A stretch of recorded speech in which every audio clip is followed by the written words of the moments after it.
For those trading ideas. Nilesh Shah is with us now, Managing Director at Kotak Mahindra Asset Management Company. Nilesh, good afternoon.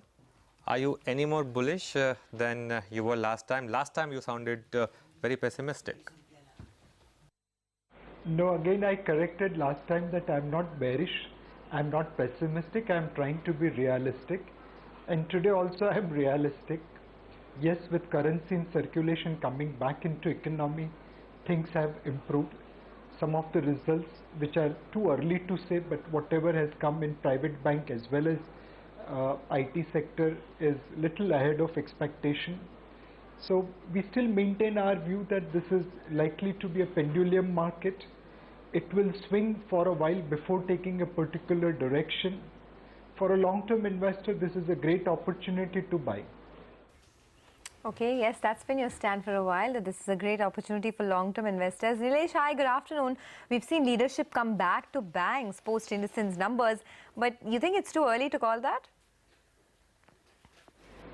I think it is a bit premature to say that the leadership is coming to banking sector, because within banking sector, only those stocks will do well which has actually delivered performance, like you mentioned. We suspect that there will be some banks who are exposed to SME financing, which because of rising NPS in the small and medium enterprises may not be able to deliver as good result as some of the results which have come till now. So select stocks within banking will do well, but entire banking sector to do well, probably it's a bit too premature to say. Okay, how would you approach the large cap IT now, Nilesh, after hearing from both Infosys and TCS, which, by the way, both are down now 3% or so? So in the large cap IT space, valuations are your comfort. They are all trading at a reasonably lower level of valuation and just about 10 to 15 times forward earning. Here the results are of less concern for the market. The bigger concern is how does the US administration under President Trump deals with H-1B visa issue, and how does Indian IT companies actually transform themselves from, let's say, into infrastructure and application maintenance to in the digital space. In the so far IT results which have been announced for TCS and Infosys, we haven't got that kind of confidence about the policies which US administration will do, and neither you are getting that kind of clarity about this transition happening from, let's say, old part of technology to new part of technology. My guess is that in IT sector we'll have to see, one, how these companies are able to create acquisition strategy. Second, how they are able to create venture capital kind of environment within their company. Unlike in Western world where we have seen companies encouraging entrepreneurship within organization, that trend hasn't caught up in India as much. And both these things should result into ultimate transition from IT infrastructure management, code writing, application maintenance to into digital space, into security space, into product and gaming space, into artificial intelligence, into data analytics, essentially all the newer side of technology. Okay, but just to talk about the big story of last evening, what are your thoughts on N. Chandra taking over as the Tata Group chairman and the impact that it could have on some of these smaller Tata companies that have been affected? I think if we see the newspapers today morning, clearly there was a unanimous vote for him. He has been an integral part of TCS, India's largest market cap company. The transition which has happened in TCS has been amazing over last 5-6 years, and we just expect that for whole of Tata Group he does what he has done for TCS, then as an investor we'll have no reasons to complain.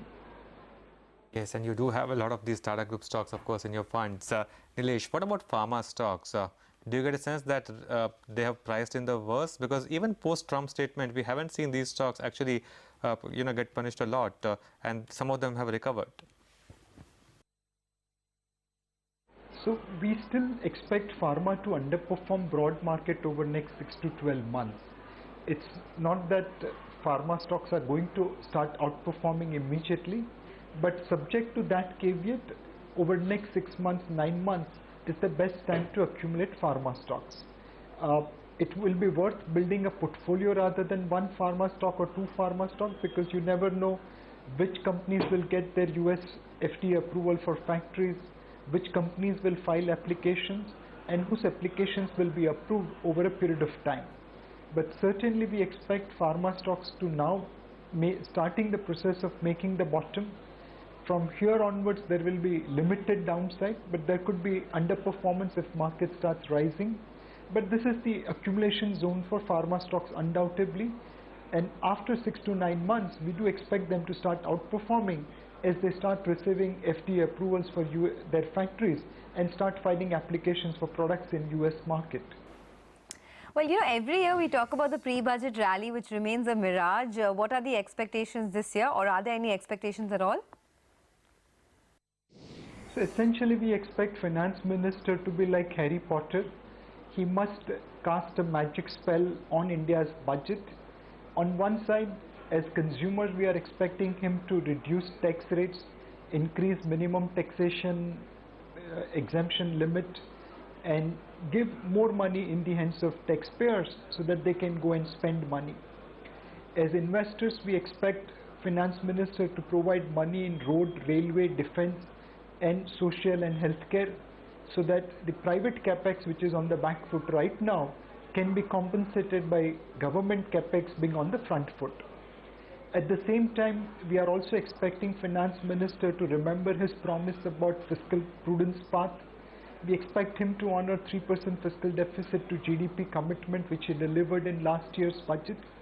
Essentially, it's a trinity of impossible: give tax exemption, spend money on infrastructure, at the same time maintain fiscal prudence.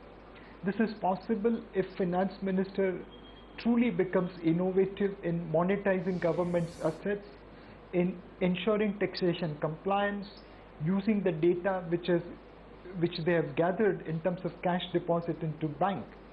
So essentially we are expecting Finance Minister to present a similar budget which he presented on 29th Feb 2016. On that budget, 2 months before the budget, FIIs were net sellers, and next day from that budget, FIIs become net buyers. 29th Feb 2016 also met the bottom of stock market for 2016, which neither Trump election nor Brexit nor demonetization could shake. So we want him to do exactly what he did on 29th Feb 2016. And would that mean deja vu? Do you think the FII flows would come back? The market will move on post-budget? My guess is that apart from a good budget, we also need to assure FII on taxation continuity. We have seen a lot of India-dedicated fund managers getting worried, especially because of the new circular which has been issued from CBDT. Clearly, their intention was to tax real transactions in terms of corporate transactions rather than fund transactions. But clearly we need to reassure FIIs that indeed is the case. Today's circular has open interpretation. So apart from budget, we need to reassure FIIs on continuity of taxation policies. Any change should be prospective, not retrospective. Okay, well, thanks a lot for joining us, Nilesh. We'll leave it at that. You have a good weekend. That's the word coming in from Nilesh Shah of Kotak. For the market, it's still quiet, but there are still plenty of stocks that are buzzing around.